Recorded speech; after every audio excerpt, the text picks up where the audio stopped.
कक्षा 12 भौतिक विज्ञान का वैद्युत चालन पाठ पढ़ा रहा था। उसके अंतर्गत मैंने कुछ सत्यापन आपको बताए, कुछ परिभाषाएं बताई। उसके अतिरिक्त जो कुछ परिभाषाएं छूट गई, जिसको कि बेसिक कहा जाता है, उसे आज मैं आपको बताने जा रहा हूँ। आप उसे ध्यान से देखेंगे और अपनी कॉपियों पर उसे अंकित करेंगे। देखिए, सबसे पहले जो परिभाषा आती है वो है वैद्युत धारा। वैद्युत धारा क्या चीज़ है, किसे कहते हैं आप वैद्युत धारा? सबसे पहली परिभाषा आपकी वैद्युत धारा। तो वैद्युत धारा किसे कहते हैं? किसी चालक में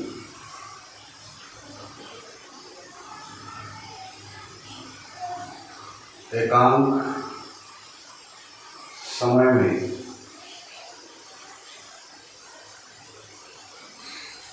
आवेश प्रवाह की दर को विद्युत धारा कहते हैं। मतलब किसी निश्चित समय में किसी चालक में जो आवेश बहता है उसे विद्युत धारा कहते हैं। यदि परिपथ में t समय में Q आवेश प्रवाहित होता है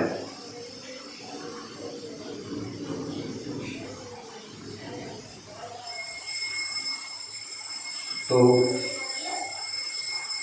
Q बराबर IT और I बराबर Q/T। जैसा कि आपकी परिभाषा के हिसाब से क्लियर था, किसी चालक में एकांक समय T हो गया, आवेश प्रवाह आवेश Q है, इनकी जो दर यानी इनका आवेश को समय से भाग करने पर जो प्राप्त होगा वही हमारी विद्युत धारा होगी। अब इसके बाद जो अगला टॉपिक आता है हमारा, वो है, जो पाठ का नाम था वैद्युत चालन। तो वैद्युत चालन है क्या चीज, उसको समझने का प्रयास करेंगे।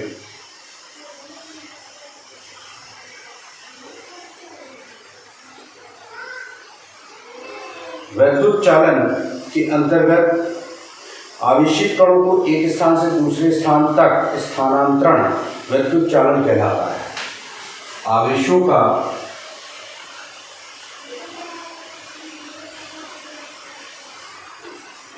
एक स्थान से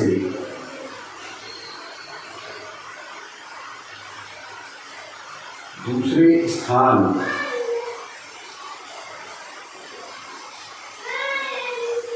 तक स्थानांतरण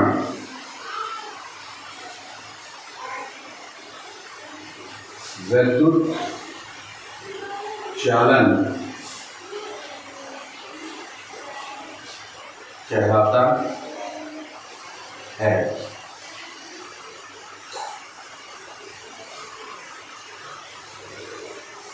अब देखिए, ये वैद्युत चालन होता कैसे है। वैद्युत चालन के लिए मुक्त इलेक्ट्रॉनों की आवश्यकता होती है, उन्हीं की सहायता से ये होता है। तो इसके अंतर्गत जो अगला टॉपिक आता है वो है अपवहन या अनुगमन वेग। उसे जानें। अपवहन या अनुगमन वेग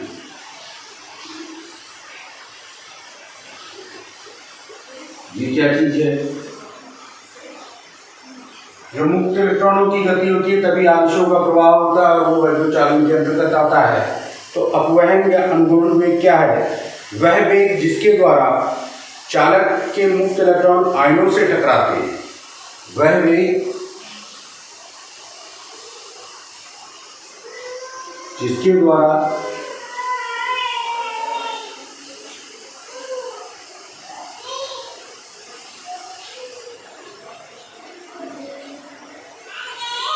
चालक के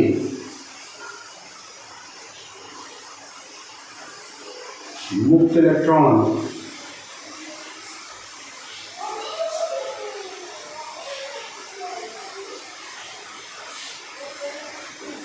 आयनों से टकराते हैं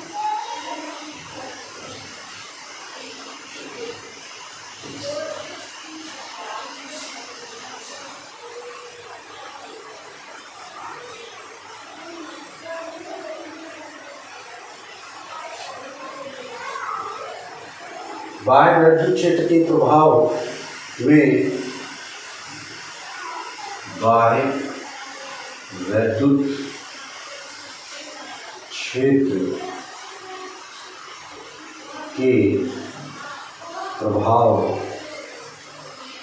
में धन सिरे की ओर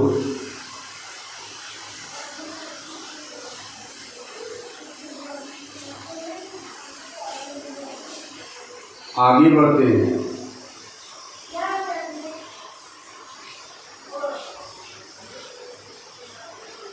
वह वेग अपवहन वेग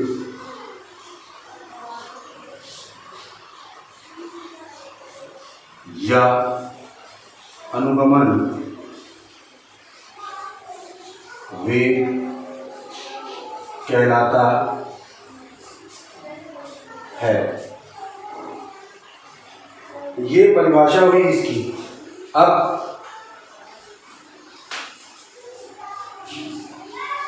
मुक्त इलेक्ट्रॉनों का अपवहन वेग VE बराबर होता है EVT अपॉन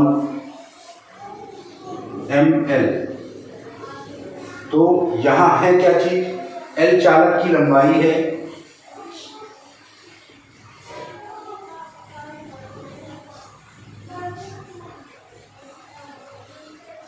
और V चालक के सिरों के बीच विभवांतर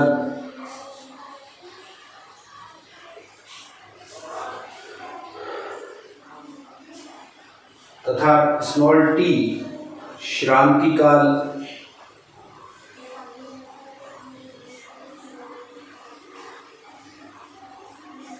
E इलेक्ट्रॉन का आवेश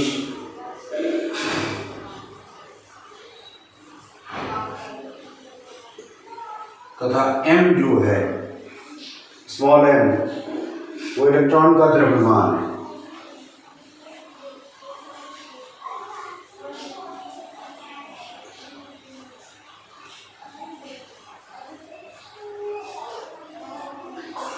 तो इस अपवहन वेग या अनुगमन वेग VE जो होता है वो EVT अपॉन ml के होता है, जहाँ L चालक की लंबाई, V चालक के सिरों के बीच का विभवांतर, स्मॉल t श्रांति काल है, E इलेक्ट्रॉन का आवेश है, m इलेक्ट्रॉन का द्रव्यमान है। तो इसके बाद जो आपकी परिभाषा और आती है वह धारा घनत्व गतिशीलता, उसे हम बता रहे हैं।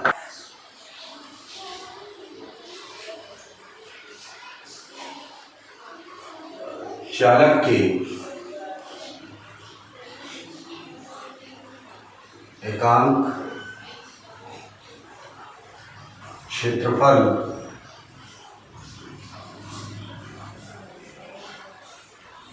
में प्रवाहित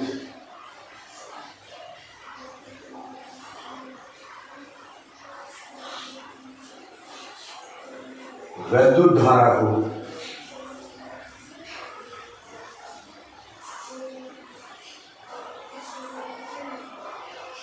धारा घनत्व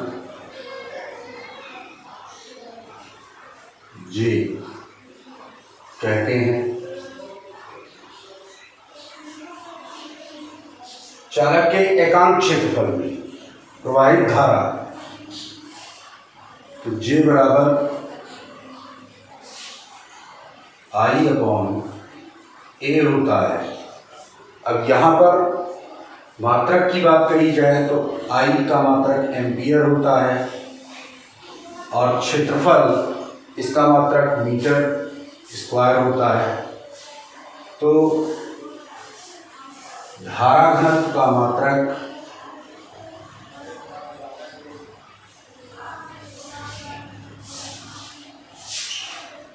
एम्पियर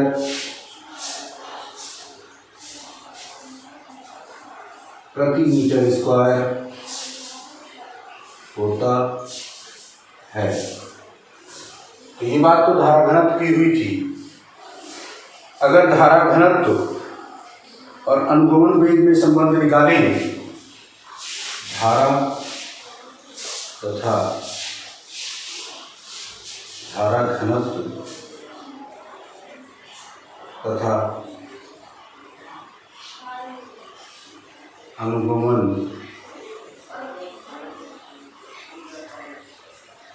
वेग में संबंध,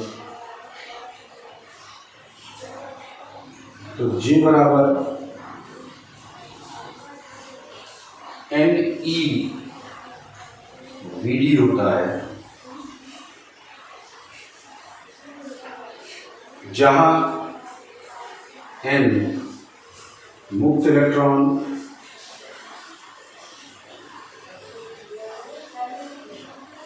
E इलेक्ट्रॉन का आवेश,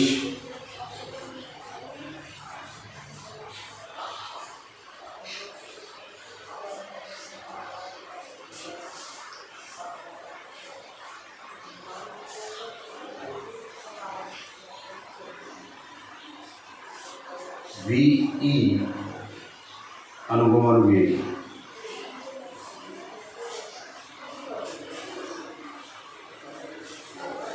इसके बाद जो टॉपिक सामने आता है वो आपका सबसे इम्पोर्टेंट टॉपिक है और अक्सर पूछा जाता है, ओम का नियम।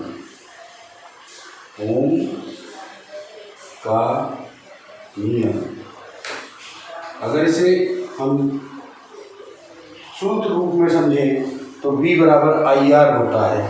परिभाषा के रूप में जाने तो यदि किसी चालक पदार्थ की भौतिक अवस्था ताप दाब आदि स्थिर रहे तो चालक के सिरों के बीच विभवांतर प्रवाहित धारा के समानुपाती होता है।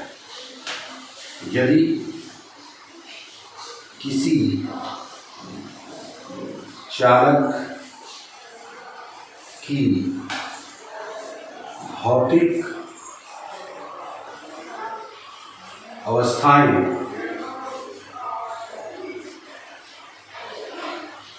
ताप दाब आदि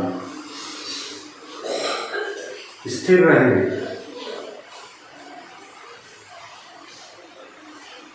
तो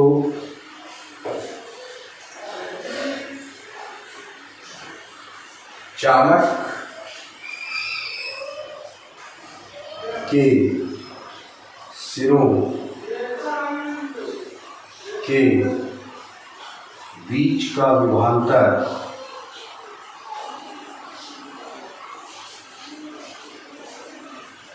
उसमें प्रवाहित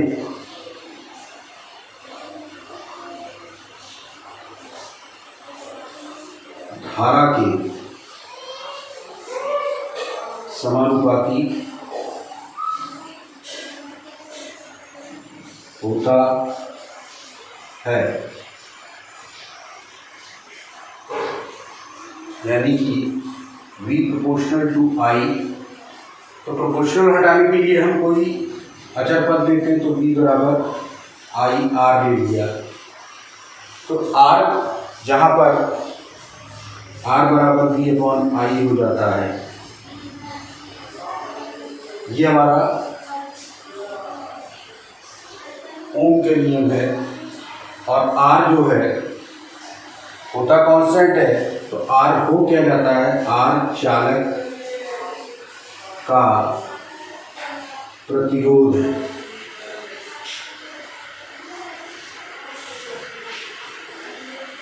देखिए आज के वीडियो में मुख्यतः इसी पर बात होगी, R यानी चालक के प्रतिरोधों के ऊपर। तो चालक के प्रतिरोधों को जोड़ने के कई तरीके होते हैं, कई ढंग से इसको जोड़ा जाता है। लेकिन इसको जोड़ने से पहले या इसको और समझने से पहले हम और डिटेल में परिभाषा देखते हैं कि वैद्युत प्रतिरोध है क्या चीज। वैद्युत प्रतिरोध, क्योंकि जब हम इसे जान लेंगे तो उसको समझना हमें बहुत आसान हो जाएगा और आपकी सहूलियत के हिसाब से मैं इनको डिटेल कर रहा हूँ, आप समझने का प्रयास करेंगे।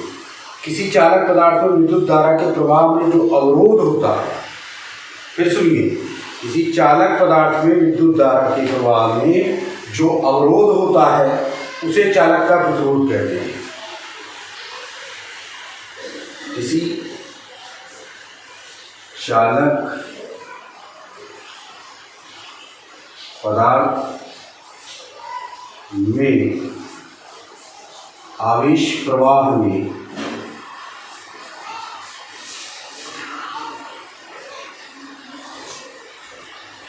जो अवरोध होता है उसे विद्युत या वैद्युत प्रतिरोध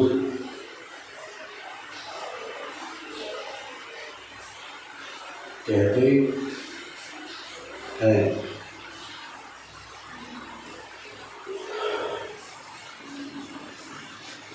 इसे आर से डिनोट करते हैं, ये तो आप जान ही रहे हैं। अनुगमन वेग के आधार पर वैद्युत प्रतिरोध या अनुगमन वेग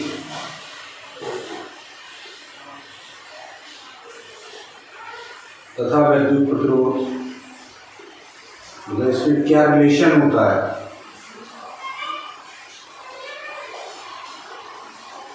अनुगमन वेग अभी आपको ऊपर बता ही चुके हैं, VE से प्रदर्शित किया जाता है, तो R बराबर हो जाता है ML अपॉन NE स्क्वायर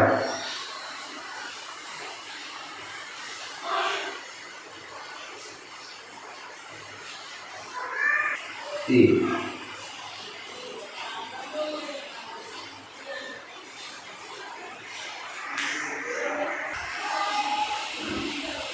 वैद्युत चालकता क्या है? अभी आपको हमने वैद्युत प्रतिरोध बताया था, तो वैद्युत प्रतिरोध के व्युत्क्रम को, वैद्युत प्रतिरोध के व्युत्क्रम को वैद्युत चालकता कहते हैं।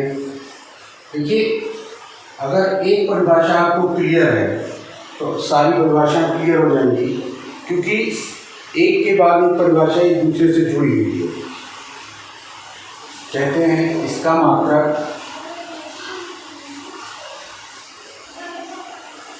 म्यू होता है। अब इसकी विमा होगी, इसकी विमा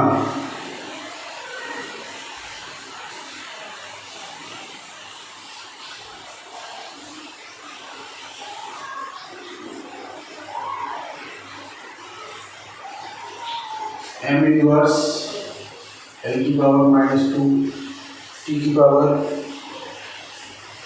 3 a स्क्वायर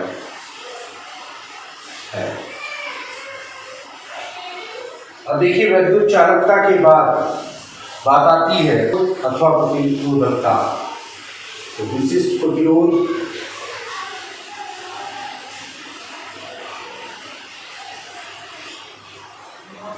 एवं प्रतिरोधकता, मतलब विशिष्ट प्रतिरोध को ही प्रतिरोधकता बोला जाता है। तो ये है क्या चीज? विशिष्ट प्रतिरोध किसी धारावाही चालक के प्रतिरोध किसी धारावाही चालक के अंदर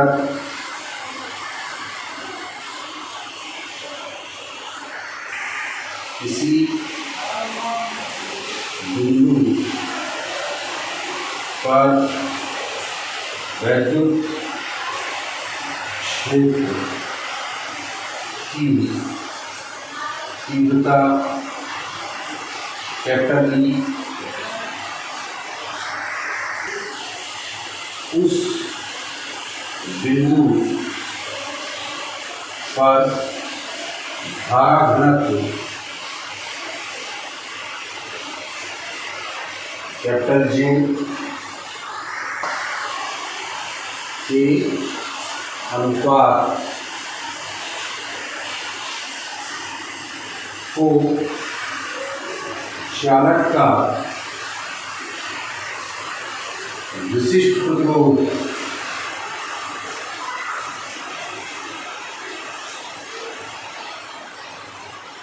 या प्रतिरोधकता कहते हैं। अब सूत्र रूप में ये क्या होगा,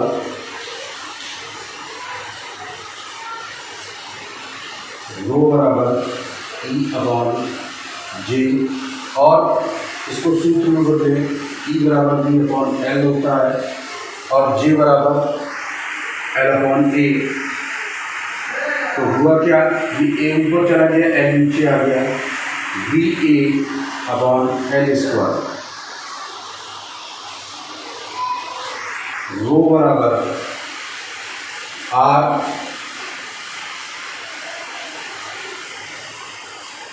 ए अपॉन एल बराबर small N E square tau, या आर बराबर रो एल अपॉन ए। ये विशिष्ट प्रतिरोध का प्रॉपर सूत्र है, आर बराबर रो एल अपॉन ए। अब बात आती है विशिष्ट चालकता। विशिष्ट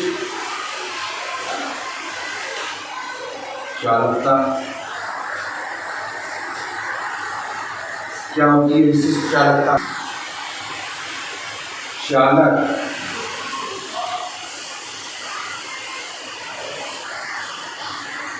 के विशिष्ट प्रतिरोध के व्युत्क्रम को विशिष्ट चालकता कहते हैं। इसे जो है रो से प्रदर्शित करते हैं, रो बराबर 1/, इसका मात्रक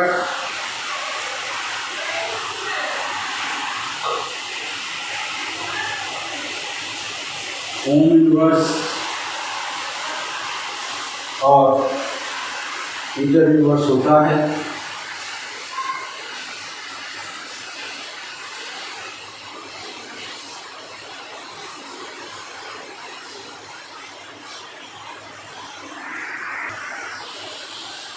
बच्चों, इसमें जो हमने बताना था वो आपको बता दिया। इसके अतिरिक्त आप ये समझ लीजिए कि कुछ होते हैं ओमीय प्रतिरोध या अनोमीय प्रतिरोध या अनोमीय चालक, ओमीय चालक। तो वे जो ओम के नियम का पालन करते हैं वो ओमीय कहलाते हैं, जो नहीं पालन करते हैं वो अनोमीय कहलाते हैं। अब इसके बाद हम अपने अगले वीडियो में विद्युत क्षेत्र, वैद्युत ऊर्जा, वैद्युत शक्ति और प्रतिरोधों का संयोजन, समांतर क्रम, श्रेणी क्रम, इसे आपको बताने का प्रयास करेंगे। और उम्मीद करता हूँ कि आप सभी लोग इस वीडियो के माध्यम से जो पढ़ रहे होंगे वो समझ में आ रहा होगा। यदि आपको कोई दिक्कत है तो आप उसे कमेंट बॉक्स में लिख सकते हैं, जिससे कि हम अपनी वीडियो में और सुधार करें और आपका अधिक से अधिक लाभ हो सके। धन्यवाद।